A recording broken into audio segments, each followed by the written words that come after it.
Elevation. So this week we're talking about hope. Normally the Advent order of lighting the candles or the flow of things actually begins with hope.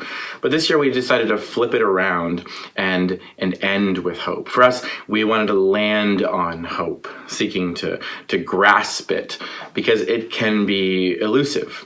It can be hard to find. It can be even harder to hold on to. When you find it and when you hold it in your hand, it's a beautiful thing. So a little later on in this video will be a few people from Elevation responding to a simple question. What are you holding out hope for in this community? Tell us about the hope you have. My hope here is that hearing their hope will be infectious. It will be a catalyzing moment for us. It will help us to start a new fire from the old embers of hope held tightly.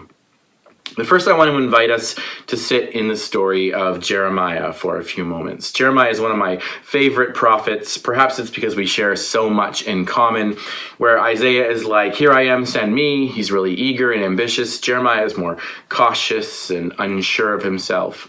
Jeremiah is known as the weeping prophet. And I went through a pretty intense emo, screamo phase in my younger days, wearing a black hoodie, playing bass with painted black fingernails. Jeremiah could very well be considered the emo prophet. Jeremiah writes during a particularly tough time, during the siege of Jerusalem by the Babylonians. The first 29 chapters of Jeremiah are the lead up to this conquest. And then the chapter 30 and beyond is the story of a post-destroyed Jerusalem, asking questions of hope. Where is it? Now, if you had to quote any verse from Jeremiah on the fly, you might go to Jeremiah 29. For I know the plans I have for you, this is the Lord's declaration, plans for your well-being, not for disaster, to give you a future and a hope.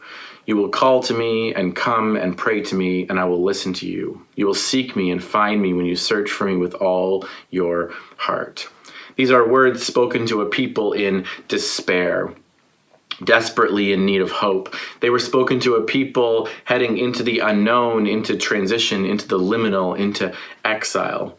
Exile is one of those biblical liminal spaces we haven't really touched on much. We've talked about the wilderness, but the exile is another such in-between space. They're leaving what is known and heading into the unknown. They're leaving the comforts of home and finding themselves in a strange place. They're wondering how long this will be the case. How long? How long, Lord? Transition can be weary, and living in the liminal and the unknown can exhaust even the strongest of us. Jeremiah understood this. God understood this. And so at the outset of Jeremiah, God invites Jeremiah to this prophetic work. He offers him a purpose. It says, then the Lord reached out his hand, touched my mouth, and told me, I have now filled your mouth with my words. See, I have appointed you today over nations and kingdoms to uproot and tear down, to destroy and demolish, to build and plant. We're living in an age of deconstruction, and perhaps we believe this is unique to our time. But what we see here in the call of Jeremiah is that this is part of the work of Jeremiah, to uproot and tear down, to destroy and demolish, and then to build and to plant. There's deconstruction and it's followed by reconstruction. There's demolishing and it's followed by building. There's uprooting and it's followed by planting. I love that this language is both structural and agrarian, and no matter how our brains are wired, this language can resonate with us. Here at Elevation, we're in a season of dislocation, of liminal space, of in-between, and perhaps you might have noticed or felt or joined us in asking questions of demolishing and uprooting. And simultaneous to this, we've been holding out hope that hand in hand with this season is one of building new dreams, planting ideas that will germinate into something God-inspired and love-embodied in our midst. A little later on in this video, Sarah is going to use a really poignant image of the heaviness of holding hope and how it can lead to a kind of, slouching. I can't help but wonder if Jeremiah saw that in his context. Fatigued, tired, heavy-laden, beaten up, weary, defeated people. And yet as prophet standing before them, his invitation was to hold out hope and invite them to hold out hope. If only a few of us would do it, it'd be a burden too heavy to hold. But if we all respond to the invitation to hold out hope, maybe we can dream new dreams together. Maybe we can share this weight. Maybe we can move forward together. Let's turn again to Jeremiah 29 for a moment. I would love for us to consider two things. The first is that this is less about a very specific plan, for I know the plan I have for you, and it's more about the character of God. He knows you. Like a loving parent, he has hopes for you. God is in your corner, cheering you on, spurring you on, holding out hope for every wish and dream that you have. Because as one who formed you in the womb, he already knows those wishes and dreams because he placed them in you. And second, there's an invitation for us here. The invitation is that we call to God and pray to God, that we seek God and search for God with all of our heart. Part of this season before us is this work, calling, praying, searching, and seeking, discerning. And we are reminded that when we do this, God listens and God can be found. So the rest of this video contains two really important things. The first are these reflections from people in our community on what they are holding out hope for. And trust me, you might want to replay them. They are like a salve to the soul, and they are a reminder that the Spirit of God is at work in our community. The second is a poem by a guy named David Gate at the end, and it will wrap up these thoughts with an invitation for us to hold out hope and dream new dreams. I'm holding out hope for a few things at our church, specifically the hope that this could be a community of people who are committed and ready to do things differently. I see a community of people who have decided that love matters more than anything else, and because of the love we have received from Jesus, we can freely give and love all people. I see a community of people who have been hurt by the church or who have seen how the church has hurt people and who have decided that we can and will do better to love our neighbors, all of our neighbors. So I'm holding out hope for a community rooted in love and ready to act out that love in radical and tangible ways throughout our community and beyond. Hi, I'm Shane, and if you've ever been in a small group with me, you've probably heard me talk about how much I love the fact that we have small group discussions as part of our regular rhythm at Elevation. The sermon is not the focus of our services, but rather the sermon is a springboard that we use for discussion around tables where we can share our own thoughts and our feelings and our own ideas as we try to learn and grow together as a community of Jesus. It's a great example of what Steve calls the centered set, that we are not a set of people who are trying to figure out who's in and who's out, but rather we are just gathered around Jesus and we're doing our best to listen well, to direct each other towards Jesus. We do our best to listen well. We listen to God, we listen to ourselves, we listen to each other, as we strive to encourage and challenge one another to become more like Jesus.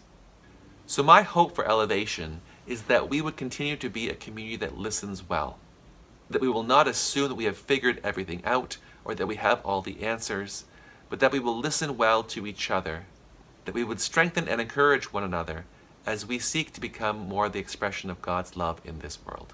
Hi, Elevation. My name is Anne, and my family and I have been attending here for almost exactly a year now. And I just wanted to share why we are so excited to be here and what hope I do have for our church, for this whole community. The level of humility and I guess just all the possibilities just seem endless right now. When we first started coming here, some people questioned why we chose to come to a church during transition. And all I could think about was, there's something happening here that I want to be a part of. It's not to say that this is a blank canvas. You can see God has been writing a beautiful tapestry for many, many years here. It is not blank, but the level of openness and humility from both leadership and congregation, old and new, is unprecedented to me in my life. And when I see that, and when I see people with open hands to what God is wanting and leading, that makes me excited and that makes me hopeful, because where there's humility and openness and real just listening to the Holy Spirit, that's where God moves and does things completely unexpected. So I am excited and I am very, very hopeful for where our church is going to go, taking what is good from the old and moving forward with new life. So I hope that you are encouraged as well and feel the excitement in the air that I sure do.